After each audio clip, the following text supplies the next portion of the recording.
मित्रों, जब कोई इंसान इस धरती पर जन्म लेता है तो वह अपने पिछले जन्म से जुड़ी सभी बातें भूल जाता है। वह पिछले जन्म में कौन था, किस लोक से इस धरती पर पहुंचा है, उसे यह कुछ भी याद नहीं रहता। लेकिन क्या आप जानते हैं कि गरुड़ पुराण में ऐसे 7 गुणों के बारे में बताया गया है जिससे हम पता लगा सकते हैं कि जन्म से पहले हम स्वर्ग लोक में थे। तो नमस्कार और स्वागत है आप सभी का हमारे YouTube चैनल पर। आपसे अनुरोध है कि चैनल को सब्सक्राइब करें और कमेंट में जय श्री नारायण लिखकर परमात्मा को अपना आभार व्यक्त करें।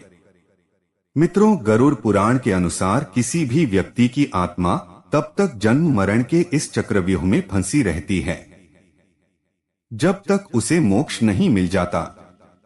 आत्मा मोक्ष पाने तक नए शरीर के साथ धरती पर जन्म लेती रहती है और फिर शरीर के मरने के बाद आत्मा को उसके कर्मों के हिसाब से नरक, स्वर्ग या फिर पितृलोक में भेजा जाता है और वह एक तय समय तक रहने के बाद आत्मा को दोबारा धरती पर भेजा जाता है। लेकिन नया जन्म लेने के बाद व्यक्ति यह भूल जाता है कि वह किस लोक से धरती पर आया है।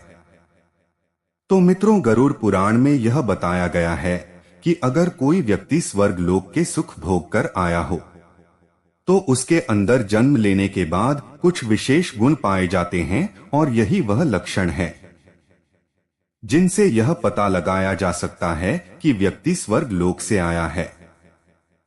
स्वर्ग लोक से आए व्यक्तियों के अंदर दिखने वाला जो पहला गुण है वह है दूसरों के प्रति दया भावना का होना।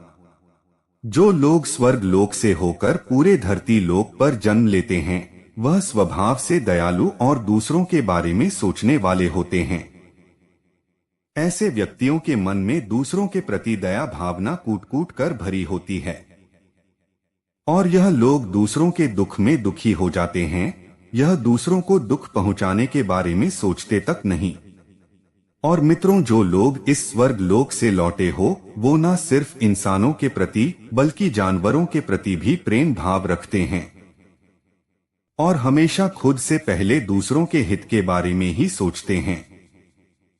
कहा जाता है कि ऐसे कर्म करने वालों के घर पर परमेश्वर हमेशा वास करते हैं, क्योंकि भगवान ने भी जब जब इस धरती पर जन्म लिया तो जनहित के लिए ही कार्य किया। दूसरा कारण है दान। मित्रों, हिंदू धर्म में दान को सबसे बड़ा धर्म बताया गया है और जो व्यक्ति स्वर्ग से लौटकर धरती पर आया हो वह खुले दिल से बिना किसी लालच के दान करता है। गरुड़ पुराण के अनुसार ऐसा व्यक्ति जो हमेशा दूसरों की मदद के लिए तैयार रहता है। गरुड़ पुराण के अनुसार ऐसा व्यक्ति जो हमेशा दूसरों की मदद के लिए तैयार रहता हो, दान करने से पहले सोचता तक ना हो, वह स्वर्ग लोक से लौटा सत्पुरुष होता है। तीसरा है अच्छा व्यवहार। तीसरा गुण जिसका उल्लेख गरुड़ पुराण में मिलता है वह है मनुष्य का अच्छा व्यवहार। गरुड़ पुराण के अनुसार स्वर्ग से लौटे व्यक्ति का व्यवहार दूसरों के प्रति काफी अच्छा होता है। वह हमेशा मीठी वाणी बोलता है और राम नाम का जाप करता है जिससे वह इस जन्म में भी लोगों का प्रिय बन जाता है। स्वर्ग से लौटा मनुष्य हमेशा ही लोगों की भलाई चाहता है, उन्हें अच्छे मार्ग पर ले जाना चाहता है और हमेशा धर्म की बातें करता है। यही कारण है कि सब लोग उसका सम्मान करते हैं। चौथा है चेहरे पर तेज। गरुड़ पुराण के अनुसार स्वर्ग लोक से धरती पर लौटे व्यक्ति की आत्मा बहुत ही पवित्र होती है जिस कारण उसके चेहरे पर एक अलग तरह का तेज होता है। वह जहां कहीं भी जाता है लोग उसकी बातों से आकर्षित होने लगते हैं। ऐसा व्यक्ति अपनी बातों और कर्मों से लोगों के बीच अपनी अलग ही पहचान बना लेता है। साथ ही ऐसे आदमी के कर्मों का प्रताप उसके दांतों पर भी नजर आता है। पांचवा है सफलता मिलना। मित्रों, स्वर्ग लोक से लौटा व्यक्ति हमेशा ही दूसरों की सेवा और मदद करता है। ऐसे में भगवान भी उससे प्रसन्न रहते हैं और हमेशा ही उस पर कृपा बरसाते हैं। गरुड़ पुराण के मुताबिक जो व्यक्ति स्वर्ग से आया हो उसकी सेहत हमेशा सही रहती है और वह भगवान के आशीर्वाद के कारण नए नए कीर्तिमान स्थापित करता है। साथ ही ऐसे लोगों की मृत्यु भी जल्दी और बिना पीड़ा से ही हो जाती है। छठा मधुर वाणी। मित्रों, गरुड़ पुराण के अलावा स्वर्ग लोक से लौटे लोगों के गुणों का उल्लेख चाणक्य नीति में भी मिलता है। एक श्लोक के जरिए आचार्य चाणक्य कहते हैं कि स्वर्ग से लौटा व्यक्ति सभी का प्रिय होता है। वह व्यक्ति तीनों लोकों में स्वर्ग की आत्मा कहलाता है और अच्छे वचन बोलने से ही उसके अच्छे संस्कारों का पता चलता है।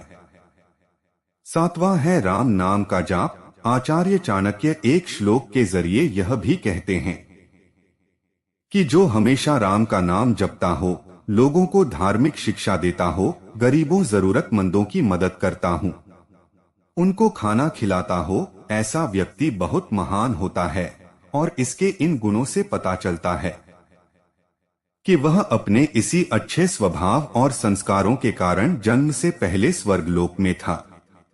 तो मित्रों, आज की ये प्रस्तुति आपको कैसी लगी, नीचे कमेंट करके अवश्य बताएं और ऐसी ही और धार्मिक और पौराणिक जानकारी के लिए हमारे चैनल को सब्सक्राइब करें।